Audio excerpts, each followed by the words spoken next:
What's going on, guys? This is Fred, and today I wanted to show you some breakdowns of how I usually do Foley and ADR. And this is a special video that I really loved, which was directed by Peter Paulos, and he just won Best Cinematographer, yay, for this film. And I tell you, I had a ton of fun working on this film.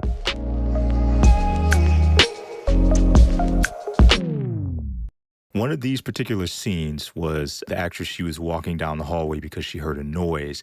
And as simple as that may sound, that was actually one of the toughest scenes to really get right creatively. And I wanted to play this quick scene of her just walking and just going through some of these layers of sounds.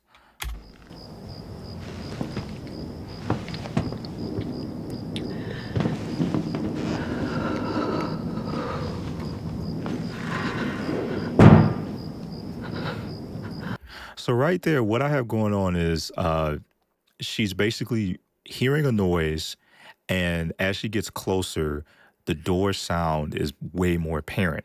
And on paper, it sounds very simple. You know, it's just her walking, it's a door sound, some wind, but it was actually a ton of layers that went into this as far and as well as like automation and controlling that the way that the door sounded as she got closer. And to start, we just did a very simple ADR, super simple. And oh, I'm missing a plugin. That's great. This is an old session, so some of these plugins were very old, and that'll be actually fun. I can actually show you how I can replace that. So this is the original vocals for the ADR session that we did in the hour.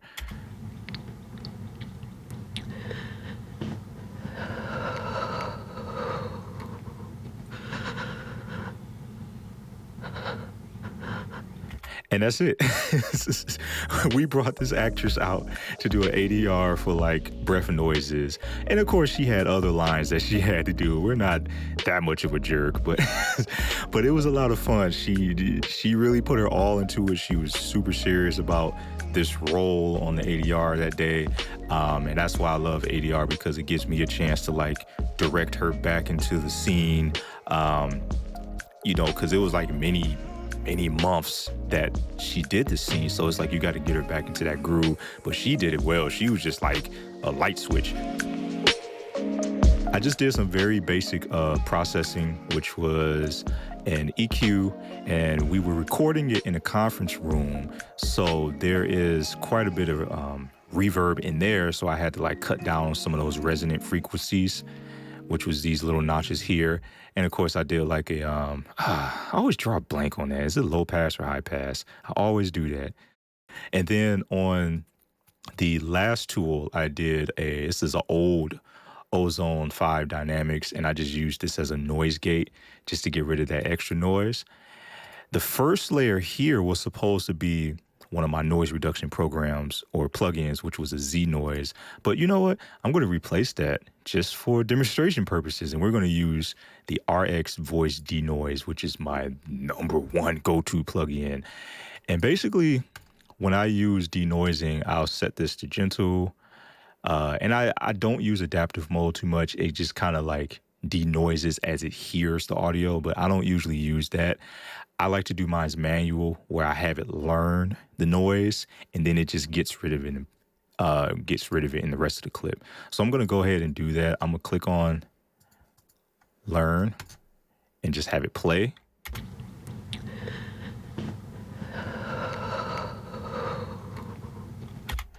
And once I'm done learning, it actually builds the noise in the frequencies and kind of determines what it wants to reduce based on this reduction level. I'm probably going to bring it down to 8 just to hear it.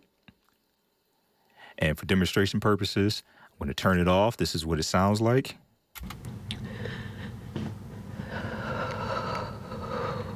And when I turn it on, this is what it sounds like.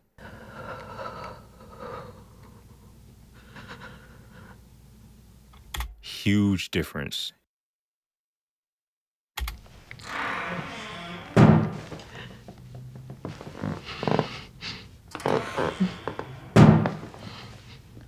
And this actually took a little bit of work in the footsteps. I actually recorded these footsteps somewhere that had a creaky floor. If I play this back,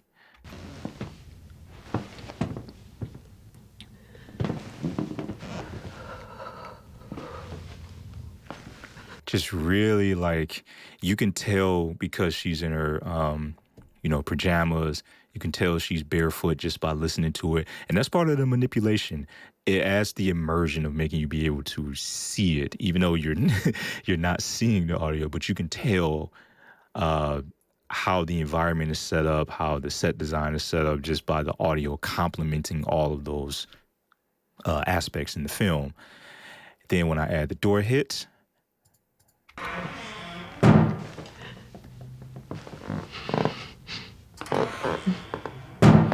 and the door hit was actually probably one of the most complicated next to the wind noise. The door hit is actually, and if I expand this, I have this door hit grouped to a bus, which is right here. And I have it going through some automation. So basically the keyframes here are affecting how the volume adjusts. So it starts off really low here. And as she gets closer to the door, you can see the decibel levels go up. So negative 6.7 to plus 2.7 dB. So it gets louder as she gets closer. And that's all part of the automation to really build that immersion. You have to kind of look at the scene, determine how far away she is from the door, and you kind of raise that with the automation, like the decibel levels. And I also did the same thing with reverb. So playing with reverb is the bread and butter of sound effects and ADR in general, because it matches you're helping determine the same reverb that was in the room and matching it in post. Because without this reverb, this is what this door would sound like. If I scroll up here. So this is with it on.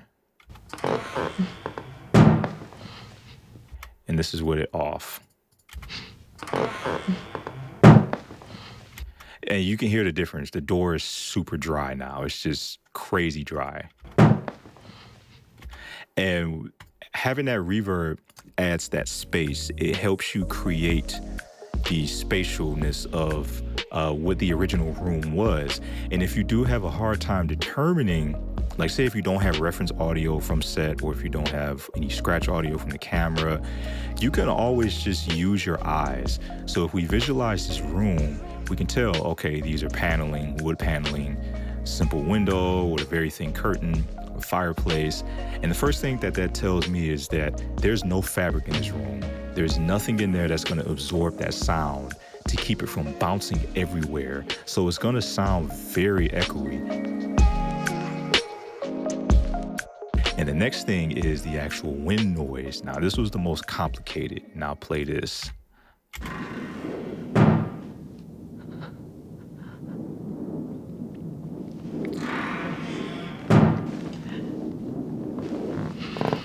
And that one was really, really challenging because I had to do, as you can see, a ton of automation. And this is a ton between, let's see, changing the reverb's early reflections, changing the actual echo, changing the panning. So if you heard the door screen right, the wind also has to come from screen right because the door is open. And I'll show you that in a minute. Manipulating the volume. As she gets closer to the door, the volume goes up. As you can see here, it gets louder and louder. But as she gets closer to the door, the reverb gets less and less because now it's less far away and she's more close to it. So it's going to sound from echoey to dry, and that's what we call in our reverbs. So if I play it, this is how it sounds far away. And then when she gets up close.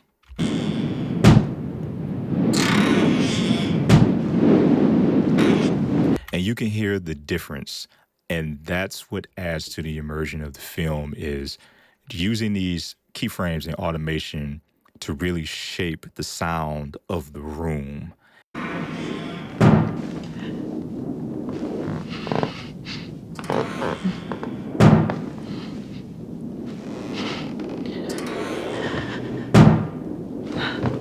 And you can see as she gets closer to the door, the reverb gets turned down, but the dry signal stays the same. And this is the original audio without the reverb. And that's all a part of automation. That's just the simple rules of just marrying Foley ADR and matching it into the room. Thanks so much for watching. If you guys like this episode, you can also check out our website at aboutrightmedia.com, where you can learn more about us or buy our books and future products.